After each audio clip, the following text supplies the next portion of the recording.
বিগত ঘন্টা খানেক ধরে ধারা এই ঘরেই আছে, কিন্তু ঘুমোয়নি। ওর ঘুম এসেও আসছে না। ও চুপচাপ কতক্ষণ বসে রইল। ফোনে নেট অন করে ফেসবুকে মনোযোগ ঢেলেও লাভ হলো না। এবার পিঠ সত্যি সত্যি বিছানার গদি দাবি করছে। সেই ভোর সকালে উঠে টিউশন, এরপর কলেজের ওই কঠিন কঠিন সাবজেক্টের ক্লাস, সবকিছু মিলিয়ে শরীরটা বড্ড ক্লান্ত লাগছে ধারার। এ একবার বিছানায় ছেড়ে উঠে বারান্দায় উকি দিল, তবে বিশেষ লাভ হলো না। কিছুই দেখা যায় না। তার উপর ওয়াসিফ ওপাশ থেকে দরজা বন্ধ করে রেখেছে। ধারা ঘুরে এসে বিছানায় বসে পা দুলিয়ে চোখ ঘুরিয়ে ফিরিয়ে পুরো ঘরটাতে নজর বোলায়। কি বোরিং একটা ঘর এটা। ওদের এই বাড়ির সবচেয়ে বোরিং একটা ঘর এইটাই। জিনিসপত্র সবকিছুই কেমন যেন। না আছে তাতে কোনো আধুনিক আধুনিক কারুকাজ, আর না আছে উজ্জ্বল কোনো রং। সবকিছু কেমন মেনে মেনে ভাব। অবশ্য তাতে ধারার কিছু যায় আসে না। এই ঘরের মালিকের সঙ্গে এমন একটা ঘরই মানানসই। আচমকা ধারার চোখ পড়ে ওয়ার্ড্রোবের ওপাশের দেয়ালে কয়েকটা বাঁধিয়ে রাখা ছবির দিকে। এই ছবিগুলো ওদের পারিবারিক অ্যালবামেও অনেকবার দেখেছে ধারা, যেখানে একটা ছবি অন্যগুলোর তুলনায় একটু বড় আকারে বাঁধানো। আর ওই ফ্রেমেই ওরা পাঁচজন, শাহেদ ওয়াসিফ, ওয়াসিফের দুই ভাই শাহিন, শহীদ, লুইপা আর ধারা। এখানে লোপা মাহিন নেই, কারণ এই ছবিটা যখন তোলা হয়েছিল তখন ওই দুটো খুব ছোট, কোলে কোলে ঘোরার বয়স। ধারা বিছানা থেকে উঠে গিয়ে দাঁড়ায় ওই ছবিটার দিকে, হাত বাড়ায় ছবির ফ্রেমটা খুলে এনে নিজের কাছাকাছি রেখে দেখতে দেখতে কখন যে চোখের পানি জমে গেল টেরই পেল না। এই ছবিটা যখনকার, তখন ওয়াসিফের বয়স 16, শাহিন ভাইয়ের 10, আপার 8, শহীদ ভাইয়ের বয়স 6, ধারার বয়স 5। ঠিক শহীদ ভাইয়ের ছবিটার উপর দিয়ে গিয়ে গিয়ে হাতের আঙ্গুলগুলো থামে ধারার। একটা শব্দ করে কেঁদে ওঠে ধারা। চোখের পানিটুকু টুপটাপ করে পড়তে থাকে ফ্রেমটার উপর। কান্নার তোপে অস্পষ্ট ধারা বলে, তুমি অনেক বিচ্ছু ছিলে ছোট ভাইয়া। সেবার মেলা থেকে বাবার কিনে দেওয়া আমার শখের মাটির পুতুলটা এক আছাড়ে ভেঙে দিয়েছিলে বলে আমার সে কি কান্না। বড় আম্মার কাছে বিচার আর আমার কান্না দেখে বলেছিলে ওর চেয়ে ভালো পুতুল আমাকে কিনে দেবে। কিন্তু তুমি কথা রাখোনি ছোট ভাইয়া। তুমি চলে গেছো আমাদের ফাঁকি দিয়ে।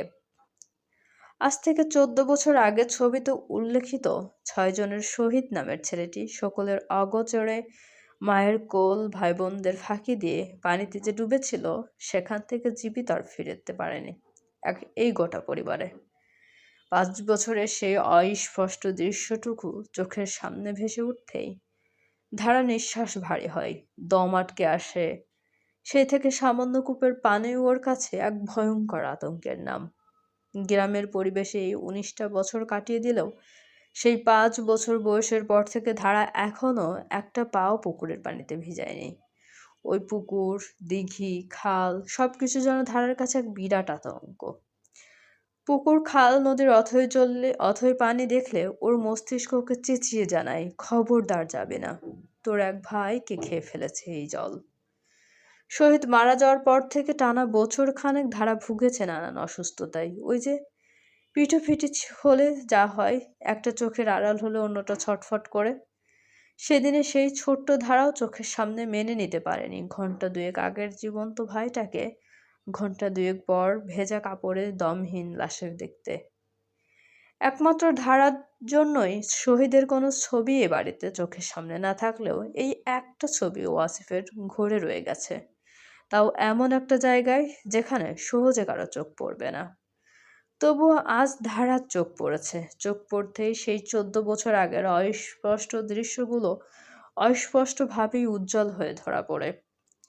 আচমকা খট করে শব্দ হতেই কেঁপে উঠে ধারা। পেছন ঘোরে, ততক্ষণে ছবির ফ্রেমটা ফোলরে পড়ে কাঁচটা 3-4 খণ্ড হয়। ওয়াসিফ তাকিয়ে আছে ধারার দিকে। ধারা একবার ওয়াসিফকে দেখে তো আরেকবার ভেঙে যাওয়া কাঁচের টুকরোগুলো দেখে। ওয়াসিফ কোনো কথা না বলে এগিয়ে এসে ফ্লোরে হাঁটু গেড়ে বসে সেই কাচের ভাঙা টুকরোগুলো গুছিয়ে ময়লার ঝুড়িতে ফেলে দেয়। ছবিটা কুড়িয়ে একটা ড্রয়ারে টেনে রেখে দিয়ে তাকায় ধারার দিকে। ধারার চোখের পানি এখনো শুকোয়নি। ওয়াসিফ ওকে খেয়াল করে দেখেই বলে, সামান্য একটা ছবির ফ্রেম ভেঙেছে, এতে কান্নাকাটির কি আছে? কাল আবার বাঁধিয়ে আনবো। একটা নতুন চকচক, একদম নতুন চকচক করবে দেখিস। বেশিক্ষণ ওয়াসিফ ধরতে পারেনি এ কান্নার মানে। ধারা ঠোঁট কামড়ে ধরে কান্না থামিয়ে নেওয়ার বৃথা চেষ্টা করছে। তবে শেষমেশ পেরে না উঠে ফুপিয়ে কেঁদে উঠতেই ওয়াসিফ হাতের কাজ ফেলে রেখে আবারও তাকায় ওর দিকে। কণ্ঠে দীর্ঘতা বজায় রেখে জানতে চাই, তোকে বকেছি? তোকে মেরেছি? ধারা মুখে জবাব না দিয়ে দুপাশে মাথা নাড়িয়ে বোঝায়, যার অর্থ না। ওয়াসিফ জিজ্ঞেস করে, তাহলে মাঝরাতে এভাবে নাকের পানি চোখের পানি এক করে ফেলেছিস কেন? ধারা চুপচাপ বসে থাকে, মাঝে মধ্যে চেপে চেপে কান্না আটকানোর জন্য ওর গা মৃদু কেঁপে কেঁপে উঠছে। ধারাকে চুপচাপ কাঁদতে দেখে ওয়াসিফ বলে, তোকে ঘুমিয়ে যেতে বলেছি কত আগে, এখনো ঘুমোসনি কেন? ধারা এক হাতে চোখ মুছে নাক টেনে ভারী গলায় বলে, ঘুম আসেনি। ওর কথা শুনে বিরক্তিকর দৃষ্টি সরিয়ে ওয়াসিফ নিজের কাজে মনোযোগ দেয়। ও আসলে এতক্ষণ সামিরের সঙ্গে জরুরি কলে ছিল। কথা শেষ করে ঘরে ঢুকে ওয়াসিফ খুঁজছে একটা সিম কার্ড এবং মেমোরি কার্ড। নিজের হাতে গত মাসে যাওয়ার আগে রেখে গিয়েছিল, কিন্তু তা সঠিক জায়গায় পাচ্ছে না। দেখে হুট করেই মেজাজ খারাপ হচ্ছে ওয়াসিফের। একে একে আলমারি ওয়ার্ড্রোবের ড্রয়ারগুলো ঘেটে ঘুটেও যখন পেল না, তখন ধারাকে জিজ্ঞেস করে, আমার ঘর থেকে কিছু নিয়েছিস? ওয়াসিফ জানে ধারা ওর ঘর ঘাটাঘাটি করে না, তবুও মাথা কাজ করছে না। সামনে পেল ওকে, সেভাবেই জিজ্ঞেস করলো। ধারা কান্নাকাটি থামিয়ে অন্যায় নাক মুছতে মুছতে বলে, কি নেব? ওয়াসিফ ওর জবাবে কিছু না বলে আবারও আলমারি ঘাটে। একে একে সমস্ত জামা কাপড় সবকিছু বিছানায় ফেলে রেখে হন্য হয়ে খুঁজতে থাকে। ধারা শুধু তাকিয়ে দেখে এই লোকের কর্ম। ওয়াসিফ হতাশ, ভীষণ হতাশ ও। ভীষণ হতাশ হলো ও। কিছুতেই খুঁজে পাচ্ছে না ছোট দুটো জিনিস। অথচ ওর শিওর মনে আছে সাদা কাগজে মুড়িয়ে রেখেছিল আলমারির ছোট্ট একটা কেবিনে। সেই জায়গাটা ফাঁকা, আলমারির চাবি ওর কাছেই থাকে, সহজে কেউ ওর আলমারি ঘাটে না। তাহলে গেল কই জিনিসটা? অসিফ অস্থির হতে দেখে ধারা জিজ্ঞেস করে, কিছু কি খুঁজছেন আপনি? কি পাচ্ছেন না? কোনো জামা? অসিফ ঘুরে দাঁড়িয়ে ওকে বলে, তুই কি আমার আলমারি ঘেটেছিলি কখনো? না তো। কেন, কি হয়েছে? সত্যি করে বল, আমি কিছু বলবো না। আশ্চর্য, আমি আপনার ঘরের সীমানায় আজ এলাম বহুদিন পর, সেখানে আপনার আলমারিতে হাত দেওয়া তো অনেক দূরের কথা। তাহলে গেল কই? পাচ্ছি না কেন? কি কোথায় গেল? কি পাচ্ছেন না? জরুরি জিনিস, আমাকে বলুন। তোকে বললে কি হবে? তুই কি ফু দিয়ে এনে দিবি? আমি কি বলেছি আমি জানি ফু দিয়ে এনে দিব? তাহলে জিজ্ঞেস করছিস কেন? আমার কি দোষ? আপনিই তো উল্টো আমাকে জিজ্ঞাসাবাদ করছেন আপনার আলমারিতে হাত দিয়েছে কিনা। ওয়াসিফ স্থির হয়ে কয়েক সেকেন্ড তাকিয়ে থেকে মৃদু ধমকে বলে, 5 মিনিটের মধ্যে ঘুমিয়ে যাবি। অযথা পক পক করে আমার মাথা খাবি না। মেজাজ এক দফা খারাপ হয়ে আছে, তোর জন্য আরেক দফা খারাপ হলে বাড়ির বাইরে ফেলে রেখে আসবো। ধারা মিনিট খানেক চুপ করে থেকে বুঝলো আসলেই তার মাথা খারাপ হয়ে যাচ্ছে।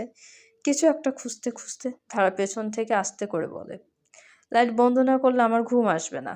আপনার যেহেতু অনেক কাজ, আপনি কাজ করুন, আমি বরং আপার সঙ্গে ঘুমাই। কথা শেষ করেই ধারা যাওয়ার জন্য সবে 2 কদম ফেলেছে। এর মধ্যে খট করে সুইচ বন্ধ হতেই পুরো ঘর অন্ধকার হয়ে গেল। ধারা বুঝলো না বিষয়টা। ও কিছু বলতে যাবে তার আগেই টের পেল একজোড়া শক্তপোক্ত হাত ওকে আষ্টেপৃষ্টে জড়িয়ে নিচ্ছে নিজের সঙ্গে। ওইটুকু মুহূর্ত ধারা শক্ত হয়ে রইল। ও টের পেল লোকটার নিভে আসা কণ্ঠস্বর ঠিক ওর কানের পাশ থেকে বলে উঠল, এত জ্বালাস কেন আমাকে? একটু কি ভালো হওয়া যায় না মুমতাহিনা? ধারা আর কি বলবে? ও আপাতত আকস্মিক কাজে স্থির জমে গেছে। গা শক্ত করে রইল। ওয়াসিফ ফের বলে, এমন শক্ত হচ্ছিস কেন? গা ছাড়। ধারা অস্ফুট স্বরে জানতে চাইল, কারেন্ট কি চলে গেছে? না, আমি লাইট অফ করে দিয়েছি। ধারা কিছু বলতে যাবে তার আগেই সশব্দে ওয়াসিফের ফোন বেজে উঠতেই ওয়াসিফ ওকে ছেড়ে দিয়ে ফোনটা রিসিভ করে। ধারা কিছুটা সরে দাঁড়ায়। ঘর অন্ধকার, কিছুই দেখা যাচ্ছে না আপাতত। ওপাশ থেকে ব্যস্ত ভঙ্গিতে সামির বলে, স্যার পেলেন? ওয়াসিফ গম্ভীর কণ্ঠে বলে, না, যেখানে রেখেছিলাম পাচ্ছি না। কোনোভাবে কি হারিয়ে গেল স্যার? মনে তো হচ্ছে না হারিয়ে গেছে বলে। তবে কি স্যার চুরি হলো? হতে পারে, শিওর নয়। এখন রাখো, সকালে আপডেট জানাবো। আচ্ছা ছাড়। কলটা কেটে ফোনের তাসিফ ফ্ল্যাশ অন ওয়াসিফ তাকাই পেছনে, 2বার ডাকে, মুমতাহিনা, মুমতাহিনা। দ্রুত গিয়ে ঘোড়ার কারেন্ট অন করে দেখে ঘোড়ের কথাও ধারা নেই। যা বুঝার বুঝল ওয়াসিফ। এই মেয়ে সুযোগ বুঝে পালিয়েছে। দরজার কাছে দাঁড়িয়ে ওয়াসিফ নিজেই নিজের সঙ্গে বিড়বিড় করে বলে, এই মেয়ে কত বড় ধুরন্ধর! এ তো আমাকে এক হাটে কিনে অন্য হাটে বেচে দেবে। চলবে। গল্পটি আপনাদের কেমন লাগছে অবশ্যই কমেন্ট করে জানাতে ভুলবেন না এবং চ্যানেলটি সাবস্ক্রাইব করে আমাদের সঙ্গে থাকুন। অনেক ধন্যবাদ আমাদের চ্যানেলের সঙ্গে থাকার জন্য।